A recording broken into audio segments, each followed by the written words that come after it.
Somewhere in America today, a proud band of wild horses roam free under an endless sky. They run through the tall grass on open plains or gallop along a sandy beach at sunset. And though they're not bothered by humans passing by, these magnificent animals are constantly aware of the dangers that lie ahead. For Mustangs have known hard times before, almost gone. They were saved from extinction only to face new threats in the modern world. Today, we look back on the incredible history of these beautiful creatures, the magnificent American wild Mustangs. Let's go back in time to the 1500s. The year is 1510 and a fleet of ships has just arrived in the New World. Among them is the Mayflower, which carries a small herd of sturdy little horses with strong legs and big hearts. These are small Iberian horses descended from Arabian stock and bred for hardiness and strength. They will be the first horses to set foot in North America. Soon after their arrival, they quickly adapt to the vast open spaces of the Western Hemisphere. Over time, they spread out across the lands, where some become feral and others are captured by Native American tribes. This marks the beginning of the long and dramatic story of the wild horse in America. For centuries, Mustangs live alongside Native Americans who soon discover the many uses they can put them to. In fact, most Native American tribes develop a deep bond with horses, recognizing their intelligence, stamina, and power. The Lakota people say this about the horse: when the Great Spirit made the horse, he put his own heart in him. The horse becomes a vital part of life for the Native peoples. It helps them hunt, carry their belongings, and even fight their enemies. The Cheyenne tribe's name for themselves means the people who use the horse. To them, the horse is more than just an animal, it's a friend. In 1774, the French explorer Lewis and his companion, William Clark, encountered wild horses while traveling through the American West. Their expedition would have been impossible without the help of these animals. One of the members of the team, a man named York, was an African American who had been enslaved but had escaped captivity and joined the group. He developed a particular affection for one of the horses named Seaman, whom he rode throughout the journey. Seaman would play an important role in helping the explorers complete their mission. As the 1800s approached, horses became essential to westward expansion, carrying settlers, their goods, and their dreams across the unsettled lands. The Spanish began breeding horses specifically for the harsh conditions of the West, creating a larger, stronger version of the original Iberian horse. These horses, known as Mustangs, thrived in the wild and quickly spread across the Great Plains. Vast herds of thousands upon thousands of horses roamed free from Canada all the way down to Mexico. Mustangs became symbols of the untamed spirit of the American West, appearing in paintings, stories, and songs. Everyone loved these wild horses, but not everyone appreciated how much territory they were taking up. Ranchers started bringing domestic cattle into the West, hoping to make a profit by selling beef. But cattle don't know how to get to places like Texas and Wyoming. So ranchers decided to catch wild horses and use them to ride and drive the cows. They also started killing Mustangs that got in the way of their work or were just too much competition for their own animals.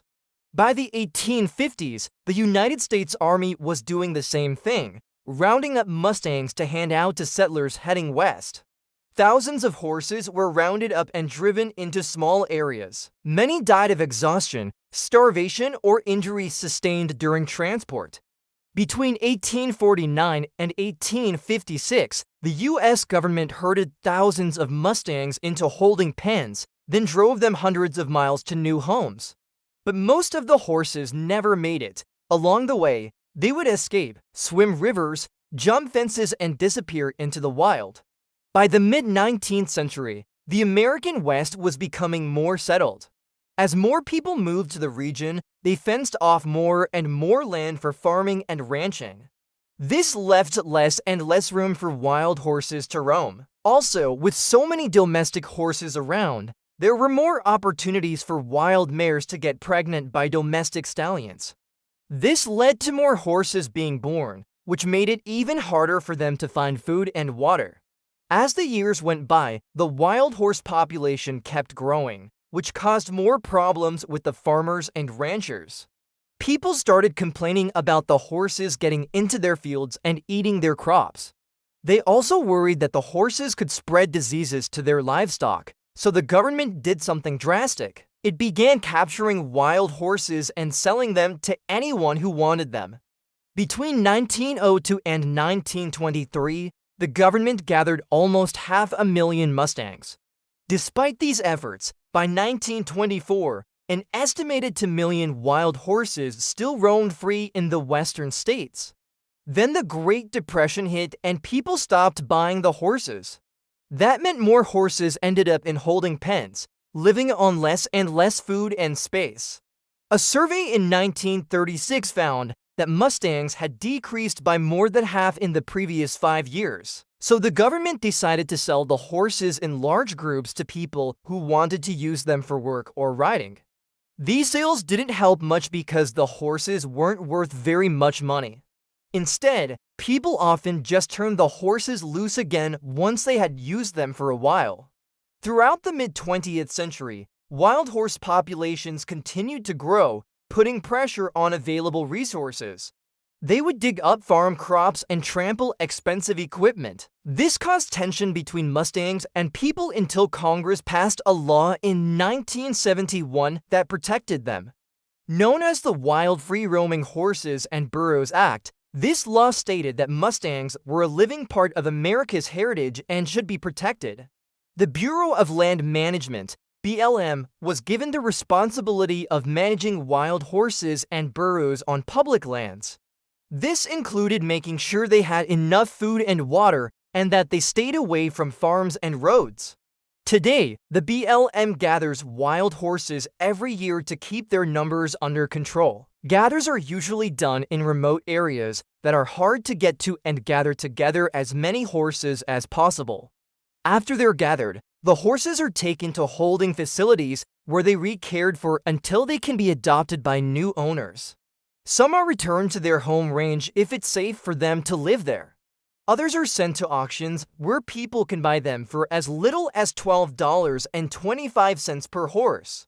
Still, others go to private ranches until someone adopts them. If no one wants a horse, the BLM tries to return it to its home range. But if that's not possible, the horse may end up in long-term holding. This means it will stay in a corral until it's old and needs to be put down. There are many people who think that the BLM doesn't treat Mustangs well. They say that the horses aren't given enough food or water and that they are forced to live in crowded corrals.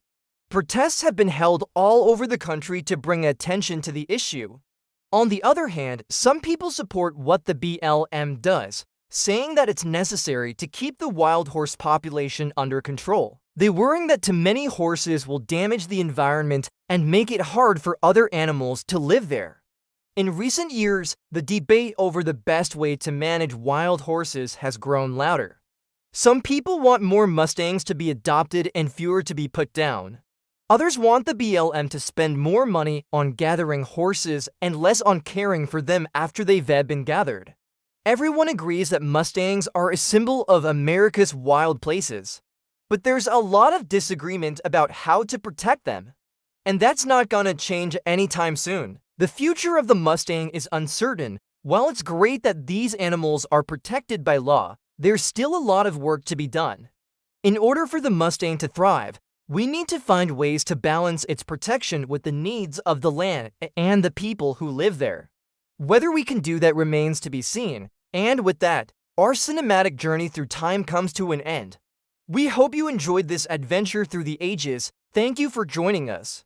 Don't forget to subscribe for more thrilling historical tales.